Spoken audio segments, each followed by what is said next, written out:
안녕하세요, 여러분. 오늘은 빈틈이나 실수에 대한 인식 부족에 대해 이야기해 보려고 합니다. 제 실수를 잘 못 알아차려요. 다른 사람들이 분명히 알아차릴 때도 본인은 잘 인지하지 못해요. 이렇게 말씀하시는 분들이 많습니다. 자신의 실수를 알아차리지 못한다는 것은 정말 불안한 일입니다. 여러분도 그 기분을 느껴보신 적이 있을 거예요. 그 마음이 정말 힘들다는 점을 이해합니다. 빈틈이나 실수에 대한 인식 부족은 여러 가지 증상으로 나타납니다. 예를 들어 자신의 실수를 잘 알아차리지 못하고 다른 사람들이 문제를 지적해도 아닌데?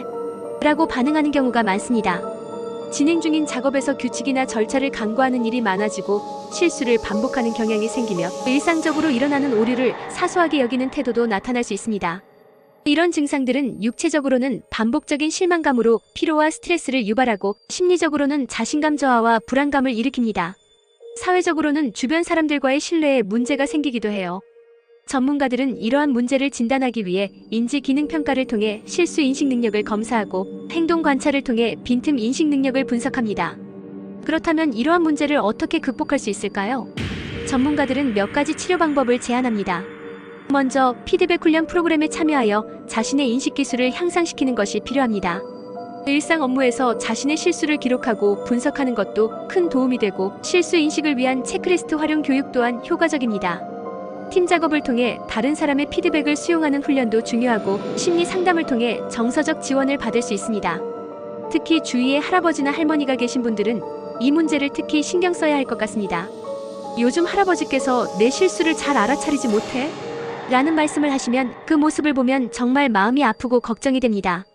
다른 사람들이 분명히 알아차리는 일을 본인은 잘 인지하지 못하니 그게 얼마나 힘들겠습니까? 이런 상황은 결코 농담으로 넘길 수 없는 문제입니다. 할아버지의 뇌가 조금씩 힘들어하고 있다는 신호일 수 있고 기억의 마지막 시간이 다가오고 있다는 것을 우리는 잊지 말아야 합니다.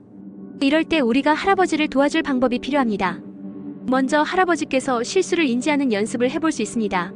할아버지, 이번 주에 어떤 일이 있었는지 함께 돌아보면 좋겠어요. 라고 말하며 함께 이야기 나누는 것이 좋습니다. 이렇게 자신의 행동을 되짚어보면 많은 도움이 될 거예요.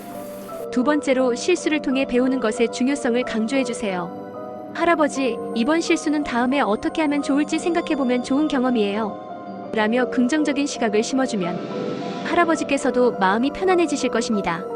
우리가 이렇게 함께하며 할아버지의 소중한 기억을 지켜가면서 좋은 순간들을 만들어간다면 후회는 남지 않게 될 것입니다. 서로 도우며 힘내서 좋은 시간을 만들어보세요. 마지막으로 빈틈이나 실수에 대한 인식 부족에 관련된 자주 묻는 질문들 몇 가지를 정리해 보겠습니다. 첫 번째 질문은 이런 문제는 노화의 자연스러운 과정인가요? 입니다. 어느 정도 맞지만 조기 개입과 지속적인 치료가 필요합니다. 두 번째는 어떻게 하면 실수 인식 능력을 향상시킬 수 있나요? 라는 질문입니다. 반복적인 연습과 체크리스트 활용이 효과적입니다. 세 번째 질문은 전문가에게 언제 도움을 요청해야 하나요? 입니다. 지속적으로 실수를 놓치거나 자신의 행동을 인지하지 못한다면 즉시 상담하는 것이 좋습니다. 네 번째는 가족은 어떻게 지원할 수 있나요? 로 격려와 피드백을 제공하는 것이 필요합니다. 마지막으로 자가치료는 효과가 있을까요? 라는 질문에는 지속적인 관심과 지지가 큰 변화를 가져올 수 있다고 말씀드릴 수 있습니다. 오늘은 이렇게 빈틈이나 실수에 대한 인식 부족에 대해 이야기해 보았습니다. 여러분도 할아버지와 할머니 함께 소중한 기억을 잘 만들어 가시길 바랍니다. 감사합니다. 다음에 또 만나요.